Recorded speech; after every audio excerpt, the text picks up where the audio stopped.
സ്വന്തം നിലയിൽ കാര്യങ്ങൾ പറയാൻ കഴിവുള്ള നേതാവാണ് ശശി തരൂർ. എം.വി. ഗോവിന്ദൻ. കോൺഗ്രസ് വർക്കിംഗ് കമ്മിറ്റിയിലെ ഒരു നേതാവ് ഇത്തരത്തിൽ പറയുമ്പോൾ തള്ളിക്കളയേണ്ട കാര്യമില്ലെന്നും സിപിഐഎം സംസ്ഥാന സെക്രട്ടറി എം.വി. ഗോവിന്ദൻ പറഞ്ഞു. ജനകീയ വിഷയങ്ങളിൽ ഉത്തരവാദിത്തപ്പെട്ട പ്രതിപക്ഷത്തിന്റെ റോൾ നിർവഹിക്കാൻ കോൺഗ്രസിന് കഴിയുന്നില്ല എന്ന വിമർശനമാണ് സിപിഎം എപ്പോഴും ഉയർത്തിയിട്ടുള്ളത്. കോൺഗ്രസിന് ഈ അവസ്ഥയിൽ കേരളത്തിൽ ഉത്തരവാദിത്തപ്പെട്ട പ്രതിപക്ഷത്തിന് ഏറ്റെടുക്കാൻ കഴിയുന്ന കൃത്യമായ നേതൃത്വം ഇല്ല എന്നുകൂടിയാണ് തരൂരിന്റെ പ്രസ്താവനകൾ തെളിയിക്കുന്നത്. തരൂരിനെ പാർട്ടിയിലേക്ക് സ്വാഗതം ചെയ്യുമോ എന്ന ചോദ്യത്തിന് അതൊന്നും ഇപ്പോൾ പറയേണ്ട കാര്യമല്ലെന്നും എം.വി. ഗോവിന്ദൻ വ്യക്തമാക്കി. കേരളത്തിലെ കോൺഗ്രസ് അതിനെ നയിക്കാൻ അനുയോജ്യനായ നേതാക്കളില്ല എന്നാണ് അദ്ദേഹം ഇന്ന് പറഞ്ഞിട്ടുള്ള ഏറ്റവും പ്രധാനപ്പെട്ട ഒരു കാര്യം. ഇതേ നില തുടർന്നാൽ LDF-ന് വീണ്ടും അധികാരത്തിലേക്ക് വരാൻ സാധിക്കുന്ന സാഹചര്യമാണ് ഉള്ളത് എന്നും അദ്ദേഹം വ്യക്തമാക്കി. ശരിയായ നിലപാടുകൾ സ്വീകരിക്കുന്ന ആളുകളെ പൂർണ്ണമായിട്ടും അംഗീകരിക്കുകയും തെറ്റായ കാര്യങ്ങൾ വരുമ്പോൾ അത് ചൂണ്ടിക്കാണിക്കുകയും ചെയ്യുക എന്നുള്ളതാണ് ഉത്തരവാദപ്പെട്ട പ്രതിപക്ഷം ചെയ്യേണ്ടുന്ന കാര്യമെന്നും അദ്ദേഹം ചൂണ്ടിക്കാണിച്ചു.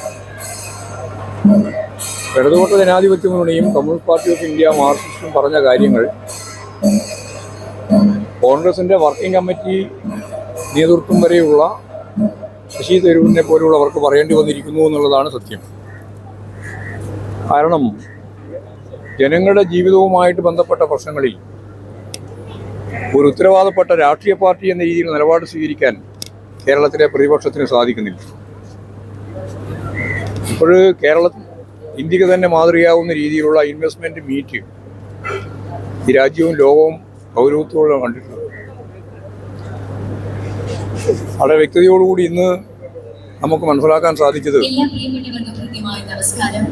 1.5 ലക്ഷം കോടി രൂപയുടെ പുതിയ നിക്ഷേപമാണ് കേരളത്തിൽ വരാൻ പോകുന്നത്. അത് പുതിയ കേരളത്തെ രൂപപ്പെടുത്തുന്നതിന്റെ ഭാഗമായി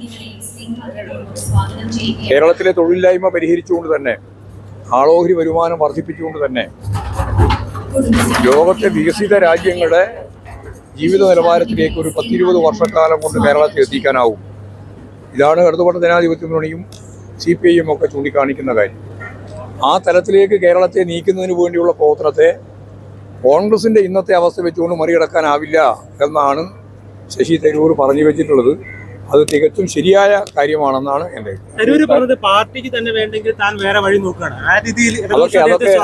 അതിലൊക്കെ ഞാൻ ഇടപെടുന്നില്ല. അതൊക്കെ അദ്ദേഹത്തിന് തന്നെ തീരുമാനിക്കാൻ സാധിക്കുന്നതാണ്. ശശി തരൂരിനെ പോലെയുള്ള ഒരാളെ ഏതെങ്കിലും രീതിയിൽ അണ്ടർ എസ്റ്റിമേറ്റ് ചെയ്യേണ്ട കാര്യമില്ല.